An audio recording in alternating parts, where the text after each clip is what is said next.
축복하십니다. 샬롬 하십니다. 샬롬, 샬롬, 샬롬, 샬롬, 샬롬. 하나님 사랑합니다. 여러분 주 안에서 사랑합니다. 네, 바울이 예수를 위하여 죽음에 넘겨짐으로 예수의 생명이 그에게 나타나고 다른 이들에게 생명이 역사하죠. 주 예수를 살리시니까 바울도 살리실 줄로 믿습니다. 주님을 살리시니까 우리도 또한 살리시죠. 겉사람은 낡아져도 속사람은 날로 새로워진다.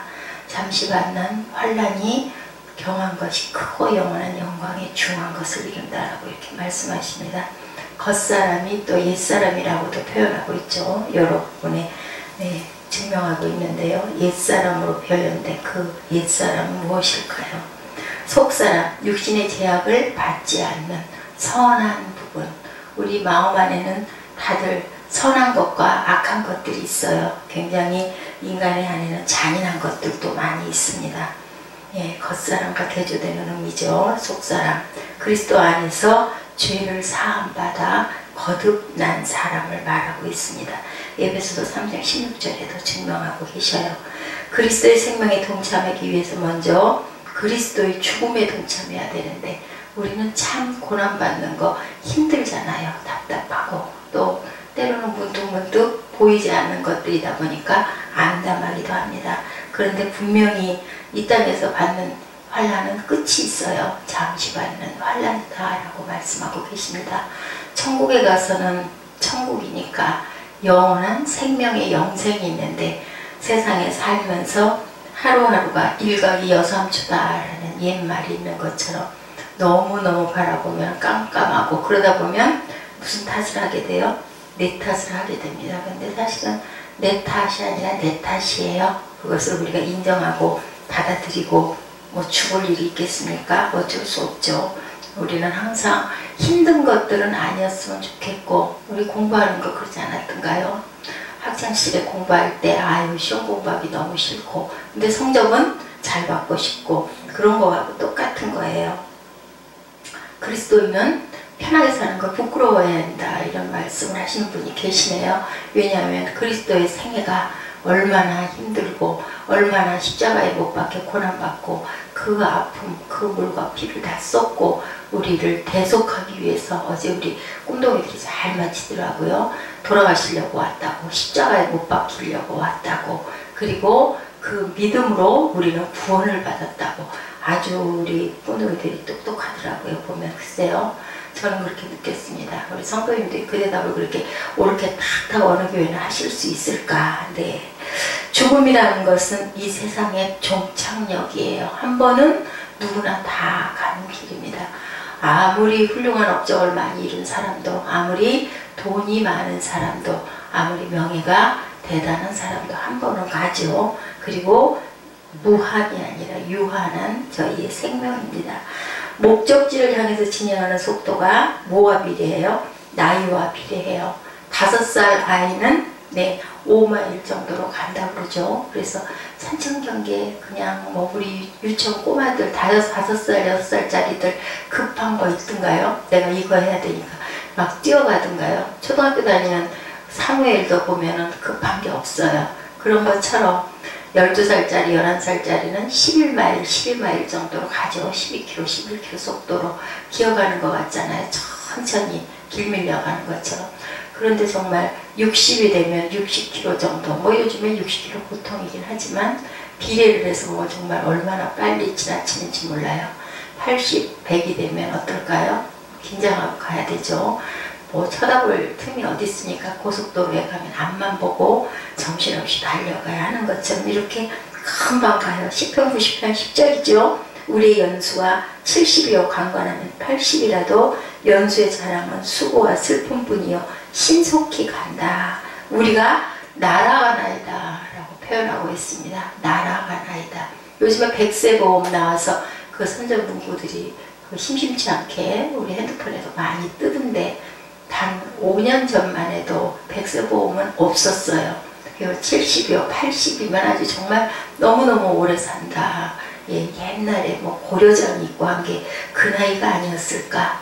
지금은 그만큼 의학이 발달돼서 좋은 약도 많고 좋은 음식도 많고 그렇죠. 그러다 보니까 우리 생명들이 굉장히 연수가 길어졌습니다. 19세기 영국의 소설가 곡 작가든 오스카 와일드의 도리안 그레이스의 초상이라는 소설 여러분들 아십니까? 그 초상의 얘기가 참 의미가 있습니다. 평생을 외형적인 젊음의 아름다움을 유지하고 살면 행복할 것 같아서요. 그 책에 나오는 모습은 사람들에게 나이가 많이 먹었는데도 아주 20대처럼 예쁘게 전혀 늙지 않고 그렇게 보였다고 합니다. 그런데요, 자기 서재에, 자기가 혼자 보는 서재의 초상화가 매일매일 바뀌는 거예요. 소설이에요. 소설 내용 안에 나이가 먹은 늙은 아주 추한 모습으로 바뀌어갑니다. 그런데 이 주인공은 너무너무 분노하는 거예요. 세상에서 모든 사람들이 어쩜 저렇게 나이가 그대로 있고 저렇게 젊고 아름다울까 하는데 자기가 혼자 보는 서재에 있는 자기 초상화는 5년이 지나고 10년이 지나고 쭈글쭈글한 늙은 추한 모습으로 자꾸 변해가는 그것이 견딜 수가 없어요. 이 사람은 도리안 그레이를 사람들이 아무리 칭송하지만 자기는 만족할 수가 없는 거예요. 도대체 왜 저 초상화는 저렇게 나이가 든 늙은 노인의 모습인 거야? 그리고 어느 날 분노해가지고 칼로 그 초상화를 막 갈기갈기 막 칼질을 해가지고 찢어버립니다. 그랬더니 그 순간 본인의 그 미남자의 모습은 온데간데 없고 초상화가 바뀌어요. 초상화의 모습이 본인의 실제 모습이 되고 그리고 초상화 안에는 젊고 그 평소에 자기 모습이었던 모습이 피를 철철 흘리고 찢겨져 가지고 죽은 모습으로 끝나는 그런 그 아주 작품이에요. 유명한 작품인데요. 도리안 그레이는 겉사람으로 영원히 아름답고 젊은 모습을 잊고 싶어 했습니다. 그런데 욕심이 어디까지 갔어요? 초상화에 있는 그 모습도 왜 아름다워야 네가 그따위야 한 거예요. 인간의 탐욕과 욕심을 나타내는 거죠. 사실은 그 겉에 보이는 그 사람이 중요한 게 아니라 속사람이 중요한데 우리는 어때요? 저부터도 얼굴에 주름살이 생기고 머리에 흰머리가 생기면 아이고 이거 어떻게 무슨 방법이 없을까 이렇게 되죠. 사실은 속에 있는 그 속사람이 중요한 건데요. 우리가 항상 부릴 만한 욕심을 부리고 하나님의 말씀에 근거해서 우리가 인생을 살아가고 그리고 우리가 속사람이 날로 새로워졌을 때 자글자글하게 주름살이 진 얼굴도 어떡해요? 아주 온화한 모습으로 그렇게 보이죠. 요즘에 많이 젊으려고 노력하는 그런 사람들 모습 자칫 잘못하면 어떻게 돼요? 일그러진 형상이 되어서 고쳐질 수도 없는데 근데 우리는 그렇게 어리석은 인생입니다. 16절에 우리가 낙심하지 아니하노니 겉사람은 후피하나 우리의 속은 날로 새롭도다. 바울은 사장에서 낙심하지 아니하다를 3번이나 1절, 8절, 16절에 계속 반복하고 있습니다. 반복은 왜 반복할까요? 그만큼 중요하기 때문에 반복하는 겁니다. 네, 강조를 표현하는 것이죠. 우리 믿는 사람들은 절대로 낙심하지 않아야 할 줄로 믿습니다. 낙심할 것이 없다는 거죠. 1절에 뭐라고 말씀하세요? 이러므로 이 직분을 받아 긍휼하심을 입은 대로 낙심하지 아니하고 했는데 우리 믿는 사람들은 하나님의 긍휼하심으로 새 언약의 일꾼의 직분을 영의 직분을 의의 직분을 맡은 자임으로 낙심하지 아니하고 무엇으로 살아야 할 건데 빛의 자녀로 건강하게 살아야 할 건데 어떻습니까? 내 눈에 보이는 현상과 흘러가는 그 흐름대로 우리는 때로는 분개하고 때로는 낙심하고 때로는 누구 탓을 할 때가 너무 많습니다. 8절에 우리가 사방으로 어떻게 돼도 우겨쌈을 당하여도 쌓이지 아니하며 답답한 일을 당하여도 낙심하지 아니하며 이는 우리 미련하고 연약한 인생이란 육체의 보배, 하나님의 영광 혹은 드러내는 능력을 간직하고 있는 복음을 가지고 있는데 우리 육체는 육신으로 자꾸 그냥 남아있는 거죠. 그게 뭘까요? 바로 일상인데 그 일상에서 우리가 자꾸 요동을 하는 겁니다. 베드로가 왜 뭐라 그랬어요? 주님 나를 붙들어 주시옵소서 하지 않던가요? 바닷 가운데서 붙들어 주시죠. 믿음이 약한 자야 왜 두려워하고 의심하느냐라고 이 아침에도 말씀하고 계십니다. 성령의 인도함과 주장함을 받는 사람은요, 낙심하거나 좌절하지 않고 매일매일 새로워지는 경험을 하는데, 어떻게 경험해요? 변한 건 아무것도 없는데 불끈불끈 숨이 솟죠. 그 능력과 그 충만함으로 우리가 살아가는 줄 믿습니다.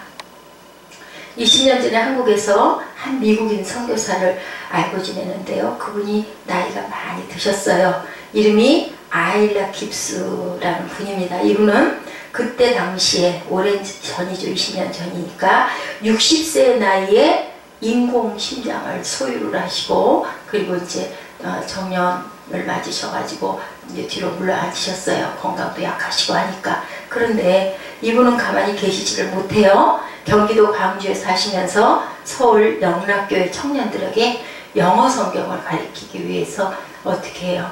일주일에 며칠 동안을 인천까지 버스와 전철을 갈아다니면서 4시간의 거리를 보수도 받지 않고 오셔가지고 그 영락교회에 와가지고 학생들을, 선교 나갈 학생들을, 지망생들을 그렇게 열정적으로 가르치고, 이제 저녁이 되면요 기진맥진이 된다고 합니다. 숨을 못 쉴 정도로. 우리 주일 예배 다 마치고 나면 정말 힘들죠. 진이 빠질 정도로 그렇게 힘이 드는데, 이분은 인공심장을 다 하신 채로 60세가 넘은 나이로 그 4시간의 거리를 보수도 받지 않고, 그거 뭐예요? 왜 그랬을까요? 그분은 살아있고 싶으신 거예요. 그리고는 그냥 못 가시고 어떤 그 목사님 댁에 하룻밤을 지내시고 다음날 아마 가셨나봐요. 거리가 멀고 하기 때문에. 그런데 그렇게 기진맥진을 해가지고 서 있을 수도 조차 없을 만큼 힘이 들어서 그 목사님 댁에 가서 하룻밤을 자고 나면 그 뒤날 아침에도 다시 힘이 나가지고 활기찬 모습으로 아주 힘차게 기쁘게 그렇게 댁으로 돌아가시는 그런 분이 계셨다고 합니다. 왜 그럴까요? 우리는 인생에서 우리가 할 수 있는 것을 할 때, 그래서 그런 얘기 있잖아요. 우리 부모님들에게, 연세 많은 부모님들에게 호의호식하시고 좋은 옷 입으시고 고기 반찬 드시고 가만히 앉아 계세요 하는 거는 효도가 아니다. 그분이 할 수 있는, 그분이 기뻐할 수 있는, 이 연예인들이 보면은 굉장히 젊게 사시죠. 연세가 지난번에 한번 신문에서 봤습니다. 뭐 그 70대 5분이 그 신구시를 비롯하여 가지고 그 탤런트 5분이 전 유럽을 배낭으로 여행을 하고 돌아온 그 얘가 신문에 실려 있더라고요. 아, 부럽더라고요. 뭐 78세부터 시작을 해가지고 그 나이 비슷한 그런 분들 5분이, 지금 이름이 다 생각이 나지 않습니다만은, 그렇게 형 아우 해가지고 하면서 아주 그러면서 막 권하는 거예요. 겁내지 말고 해보면 된다. 혼자 가지 말고 몇 명이 이렇게 해서 그룹을 짜서 각자 도우면서 가면 어디도 갈 수 있다. 거의 뭐 날아다니다시피 그렇게 했다. 뭐 송재호님도 계셨던 것 같고요. 그렇게 여러분들이 그 뭐예요, 옛날에 그 뭐죠, 그 농촌 그 드라마 했던 팀들 있지 않습니까? 그분들이 그렇게 다녀오신 그런 것을 보면서 저도 많이 부러웠습니다. 마음과 정신의 노새 뭐예요? 나는 무용한 사람이다. 나는 아무것도 할 수 있는 게 없다. 아무 일도 할 수 없다고 생각하는 것 자체가 뭐예요? 노인이 돼버린 거죠. 할 수 있다. 하면 된다. 해보자. 그 마음을 가지고, 열정을 가지고 하나님이 주시는 충만함을 가지고 살아갈 때 우리가 겉사람이 지글지글하게 늙어가지만 속사람은 날로 새로워지는 줄로 믿습니다. 겉사람은 사람의 육체와 함께 그의 생각과 감정과 누구의 지배를 받아요? 의지의 지배를 받아요. 근데 속사람은 누구의 지배를 받습니까? 성령의 다스림을 받습니다. 로마서 7장 22, 3절에 내 속사람으로는 하나님의 법을 즐거워하되 내 지체 속에서 한 다른 법이 내 마음의 법과 싸워서 내 지체 속에 있는 죄의 법 아래로 나를 사로잡아 오는도다 라고 이렇게 얘기를 하고 있습니다. 죄의 법 아래로 나를 안 돼. 뭐가 되겠어? 그렇게 해서 되겠어? 이런 마음들이 계속 오는 거죠. 그래서 무엇이 있든 간에 분쟁은 하나님이 원하시는 게 아니라는 거죠.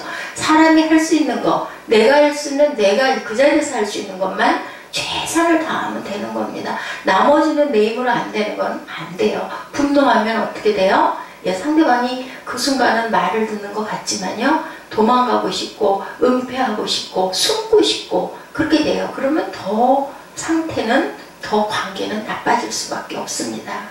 그래서 절대로 우리는 선으로 악을 이기라고 말씀을 하시죠. 성령의 다스림 아래에 놓여있는 속사람은요, 이 세상 임금인 사단도 어쩌지 못한다고 그러잖아요. 네, 절대로 어떠지 못한다고, 우리가 이긴다고 얘기를 하고 있죠. 예, 누구도 어쩔 수가 없는 겁니다. 죄의 법 아래 놓여있는 겉사람은 계속 미혹을 당하는 거죠. 안 되니까 깨우셔, 쫓아내. 그 쫓아내보니까 어떻든가요? 쫓아내보니까 전만도 더 못하지 않던가요? 아유, 꼴 보기 싫은가 안 봐서 조용하지는 한데 없으니까 어때요? 아유, 이래가지고는 안 되겠네. 근데 사람은 로봇으로 제작을 해서 만들 수가 없습니다. 로봇도 사용하다 보면 고장이 나버리면 완전히 죽어버리면 정지가 돼버리지 않습니까? 돈으로 살 수는 있죠. 근데 그건 생명이 없습니다. 하나님이 그래서 인간을 자유의지로 무엇들 선택할 수 있게 하나님의 형상대로 우리를 만들었는데, 하물며 하나님도 잠잠하게 내버려 두시고 깨닫게 깨달아라 깨달아라 하시고 바라보고 계시는데, 그런데 인간이 인간을 어떻게 할 수가 있겠습니까? 하루아침에 되는 일은 없는 거죠. 언제? 하나님의 때에 네, 됩니다. 정성을 들여야 되겠죠. 열심히 기도해야 할 줄로 믿습니다. 이 세상의 고통은 중하게 여겨지건 경하게 여겨지건 모두 끝이 있는 터널을 통과할 뿐이다 라고 얘기합니다. 예, 터널이 어디예요? 끝이 보이죠. 근데 동굴은 끝이 보이지 않는다고 합니다. 두 개의 터널이 있다, 이런 얘기가 있습니다. 터널은 뚫고 나가고, 우리 터널 공사를 많이 해놨죠. 그래, 그 바람에 어때요? 길이 굉장히 직선거리로 가까워졌습니다. 근데 아무리 긴 터널, 우리 강원도 갈 때 보니까 터널이 긴 게 많이 생겼던데, 아무리 길어서 끝이 없는 것 같지만 분명하게 통과되면 어떻게 해요? 밝은 햇살이 있죠. 나오면 얼마나 좋습니까? 근데 동굴은 어딘지도 모를 끝도 없이 이어졌다는, 나중에는 탁 막혀있죠. 더 이상 뚫지 못했기 때문에. 그래서 터널의 인생이 동굴의 인생보다는 훨씬 살아가기가, 우리에게 소망을 주는 그러한 터널은 분명히 끝이 있다. 하나님을 바라보는 믿음이 크면 클수록 터널의 길이는 어떨까요? 짧죠. 믿음이 적으면 깁니다.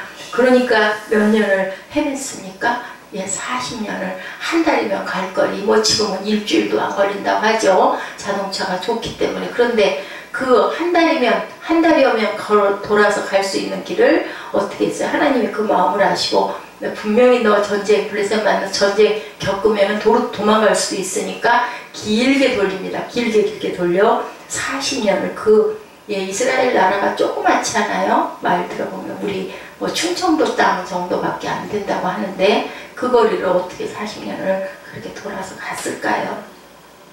이 세상의 고통은 중하게 여겨지건 경하게 여겨지건 끝이 있다라는 것을 생각하십시다. 예, 동굴의 고통은 믿음 없는 사람에게 주어지는 영속적인 것인데, 믿음이 없는 사람은 세상의 끝과 함께 고통이 사라지는 것이 아니라 더 큰 고통이, 부활의 영광을 맛볼 수가 없는 거죠. 믿음 있는 자는 끝이 있다라는 겁니다. 고통은 어떤 모습으로든. 근데 우리가 바라보는 그 4차원의 영성 왜 얘기해요? 우리가 바라보는 것을 바라보고 하루를 귀하게 여기고 열심히 달려갈 때, 다만 단계는 꼭 있습니다. 내가 지금 어떠한 것을 해야 할 단계인가, 내가 지금 대접을 받을 단계인가, 열심히 뛰어야 할 단계인가, 열심히 순종해야 될 단계인가, 열심히 섬겨야 할 단계인가, 그것을 우리가 시간대를 잘 알아야 되겠죠.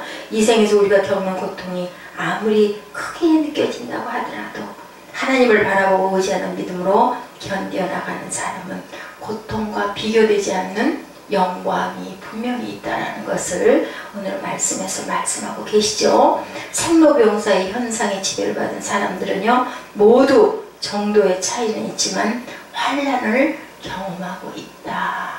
우리는 면류관만 바라보는 게 문제예요. 터널을 잘 통과하자. 긴장하자. 달려가자. 무장하자. 전신갑주를 입자. 중요하죠. 바울은 로마서 8장 18절에서 생각하건대 뭐라고 합니까? 현재의 고난은 장차 우리에게 나타날 영광과 비교할 수 없도다 라고 이렇게 표현하고 있습니다. 우리의 여러 가지 고난이나 환난 가운데 하나님을 어떻게 의지한다고요? 이제는 사울이 나도 믿고 하나님도 믿었던 게 아니라 전폭적으로 하나님만 의지하고 나는 어떻게 하고 나는 죽여버리고 그리고 내가 하는 게 없고 하나님의 성령이 하시도록 우리는 그저 도구로 사용되었을 때 하나님께서 우리를 빚어서 만드신다. 뭐 항상 금도 그죠? 또 도자기도 수천도에 들어간다고 하지 않습니까? 그 연단과 환란의 단련의 과정이 돼서 아름답게 순종하는 그릇들은 깨지지 않고 쩍여지지 않고 도키머스라고 했죠. 전에 그렇게 해서 나와요. 합격품이 되는 그 그릇들이 많지 않습니까? 다 터지고 깨지죠. 그럼 뭐 집어던져서 그저 다시 진흙이 될 수밖에 없습니다. 그렇게 통과돼서 나왔을 때 정금같이 아름답게 쓰이고 사용되죠. 어떤 여인 남편을 병으로 잃고요. 외아들마저 교통사고로 잃었는데 엄청난 빚까지 짊어지게 되었다고 그래요. 하나님께 부르짖어 간구했다고 합니다. 그나마 믿음이 있었으니 얼마나 다행입니까? 그렇게 간구를 했어요. 하나님, 나는 도저히 살 수가 없습니다. 나를 좀 어떻게 해주십시오. 이래가지고 어떻게 살겠습니까? 그렇게 부르짖었다고 합니다. 천국이 있으면 저에게 천국을 보여주십시오 라고 기도를 했다고 그래요. 그랬더니 하나님이 말씀하시더래요. 왜 염려하느냐? 왜 두려워하느냐? 천국은 분명하게 있다. 염려하지 말고 두려워하지 말고 잘 견뎌라. 그렇게 아주 말할 수 없는 아름다운 곳이란다 하고 음성을 들려줘서 이 여인이 기뻐하면서 그 빛을 감당하면서 하나님 건강 주신 것 감사합니다. 제가 살아있을 수 있게 해주신 것 감사합니다. 그리고 열심히 살아갔다라는 그러한 그 감정이 있더라고요. 죽음과 고통이 끝이 없는 영속적인 죽음과 고통, 영원히 죽는 것, eternal dying이라고 하죠. 이 생에서 우리가 겪는 고통이 아무리 크게 느껴진다고 하더라도 우리 하나님을 바라보십시다. 그리고 오늘도 또 기운차게 힘차게 일어나셔서 찬송하며 산 사람들에게 환난 중에 하나님이 기쁨을 주시고 위로를 주시지 않습니까? 저는 자주 그걸 경험을 합니다. 그런데도 주변의 여건이나 영향으로 인하여 제가 무시하지 못하는 그런 영향들로 인하여 자꾸 아픔을 겪어요. 근데 또 기도하고 나면 힘주시고 죽어도 내가 죽고 살아도 주를 위해서 살고 죽어도 주를 위해서 살리라라는 그런 각오와 마음이 듭니다. 우리들이 분열하고 깨져서 좋을 일이 하나도 없죠. 이렇게 간구했던 여인 남편도 죽고 교통사고로 아들도 잃어버리고 건강마저 잃고 재산도 다 날아가고 게다가 빚까지 짊어졌던 여인의 심정 어떨까요? 우리보다 훨씬 더 어렵지 않습니까? 그랬을 때도 하나님은 어떻게 위로해 주시죠? 인간의 어리석음은 평안하고 유복감 가운데 하나님을 진심으로 찾지 아니하고 하나님을 높이기보다는 나를 높이려고 하기 때문에 고통 중에 있습니다. 그냥 밟혀버려요. 하나님이 우리를 밟아서 이기시겠습니까? 만드시죠. 새롭게 우리가 죽으면 생명을 잃으면 얻을 것이다 라고 주님이 말씀하지 않으십니까? 나는 하나님을 찾지도 않고 기도하지도 않았는데 어려움을 주신 적이 전혀 없다. 이것은 하나님이 사랑하는 자식이 아니에요. 히브리서 12장 6절에 주께서 그 사랑하시는 자를 징계하시고 그의 받으시는 아들마다 채찍질 하심이니라. 8절에는 징계는 다 받는 것이오늘 너희에게 없으면 사생자요 참 아들이 아니니라 라고 이렇게 말씀하세요. 우리의 징계와 환난과 고통은 하나님께서 더 귀한 그릇으로 만드시기 위한 그런 터널이구나 라고 그렇게 믿고 구하고 나아가는 오늘 하루 하나님 주신 귀한 시간 되시를 주님의 이름으로 축복합니다. 네.